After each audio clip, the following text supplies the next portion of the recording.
दोस्तों, विश्व का पहला व्यक्ति जो दीवार के पार देख सकता है।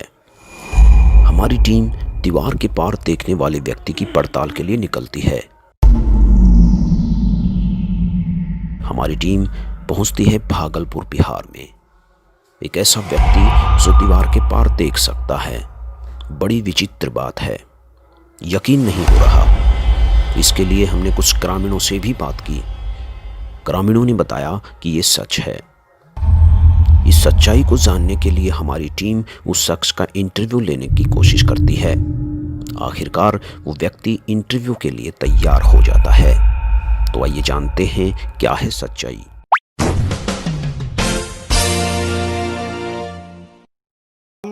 कोई अगर ये कह दे कि दीवार के अंदर उस पार में क्या चीज़ रखा हुआ है, सिद्धि के द्वारा दीवार के आर पार देख के बता सकते थे कि दीवार के पीछे क्या वस्तु है।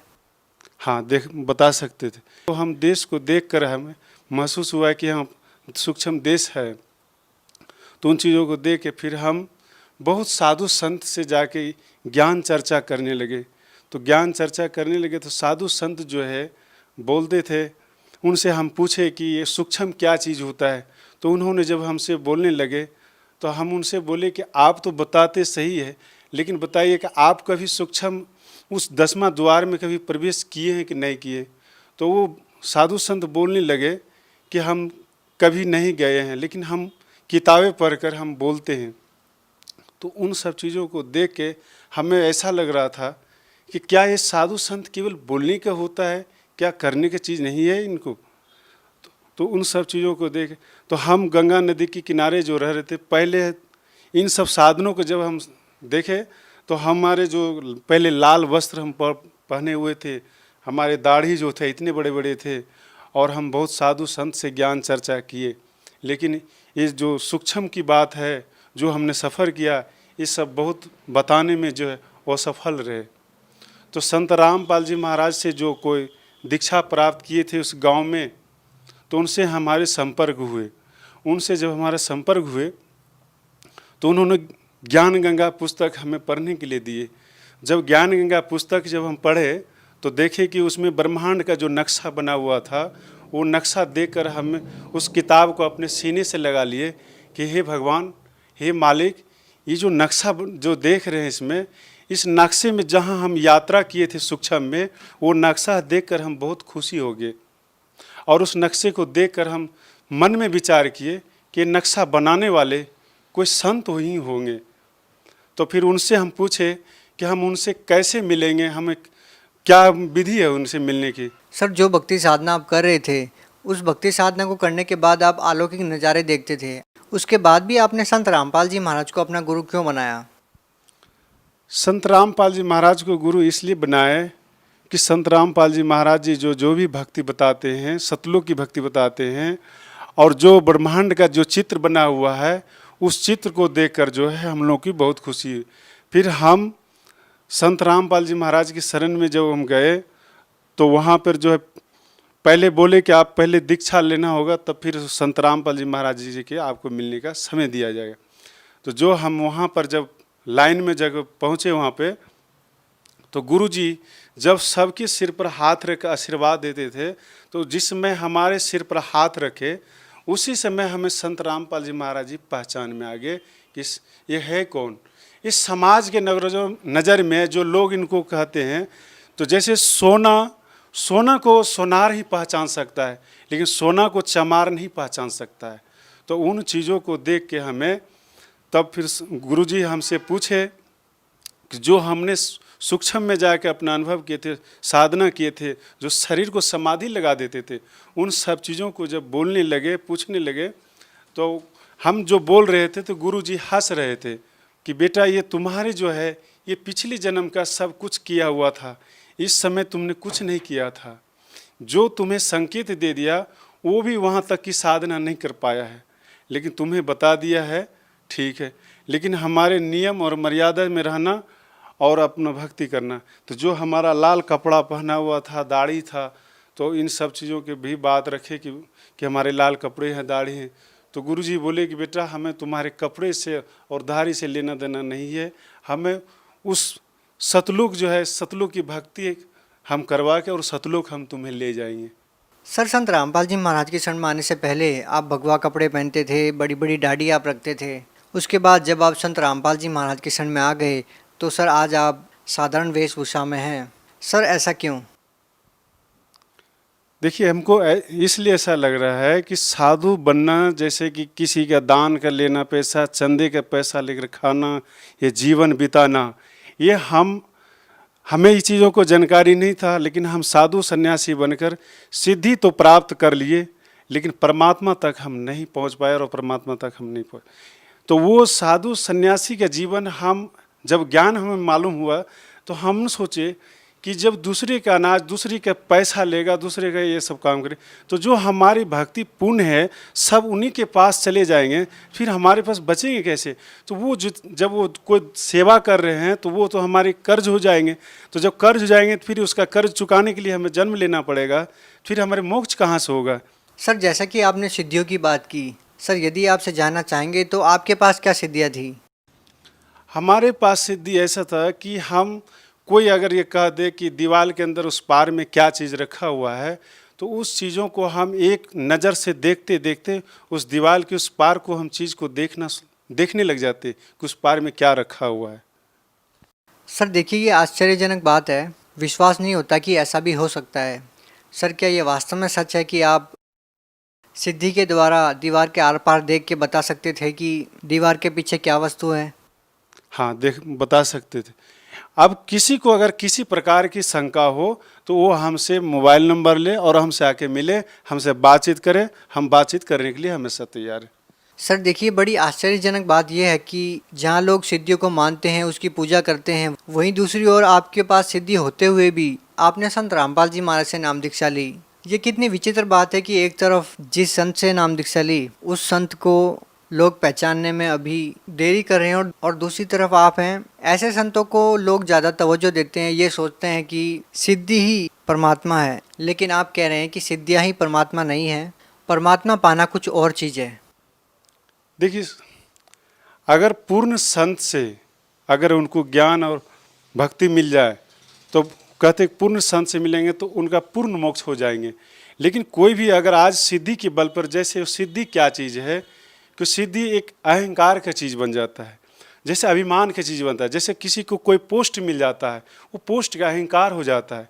लेकिन वास्तविक चीज़ ये है कि परमात्मा के लिए अहंकार और पोस्ट और यह सिद्धि नहीं, उनके अंदर का जो प्रेम है, जो प्यास है, जो तरफ है, वो तरफ होना चाहिए।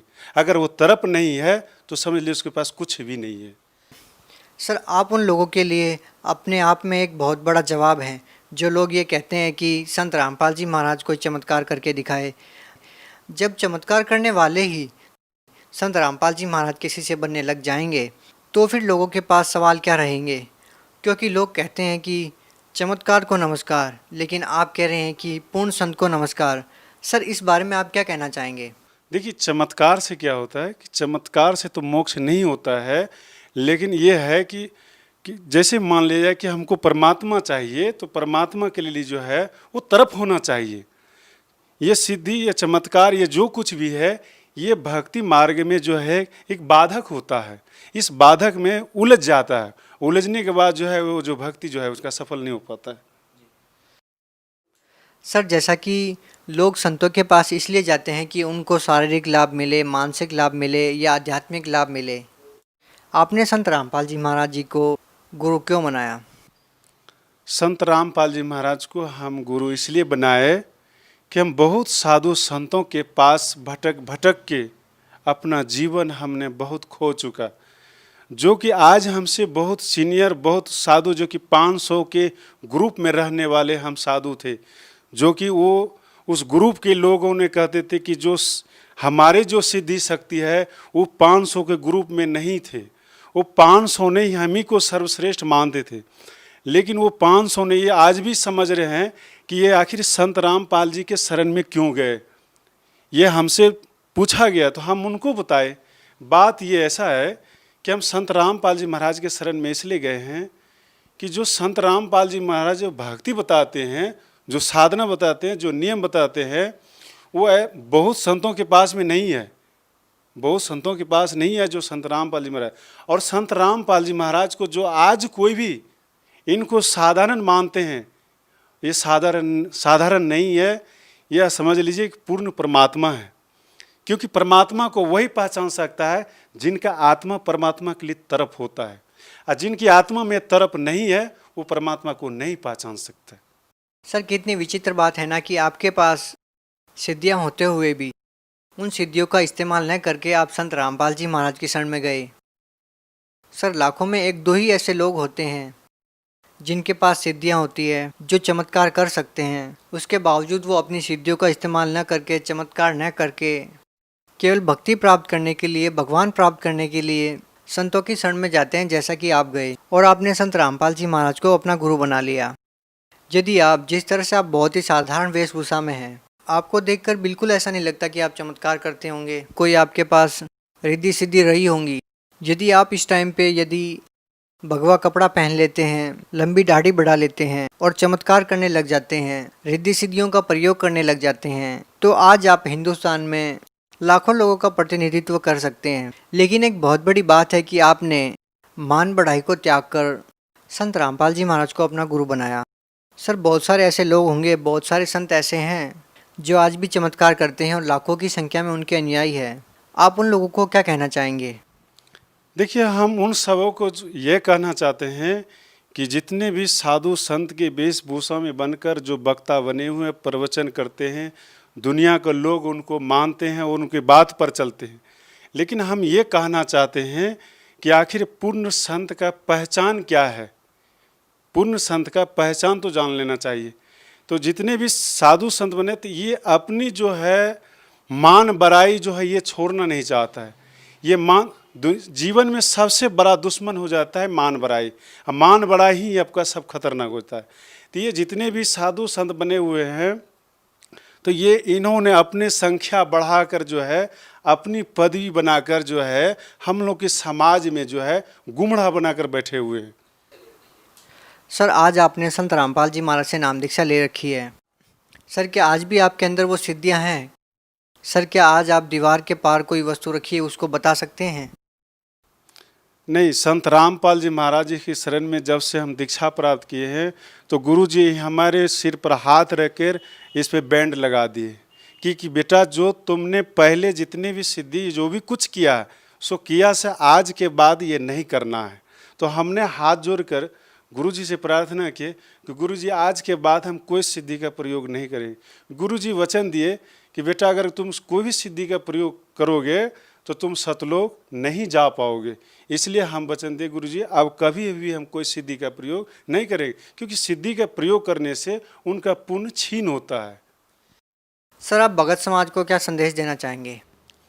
भगत समाज से हम ये संदेश देना चाहते हैं कि जो भी कोई भी पंथ में इधर उधर कहीं भी भटक रहे हैं, तो ये आपका जो है समय आ गया है, तो आप जो है इधर उधर ना भटके और आप संत रामपाल जी महाराज के शरण में जो टीवी चैनल साधना चैनल पर जो प्रोग्राम आते हैं, उस चैनल पर प्रोग्राम में जो मोबाइल नंबर रहता है, उस मोबाइल नंबर से बात कीजिए। जो जहाँ से भी है उन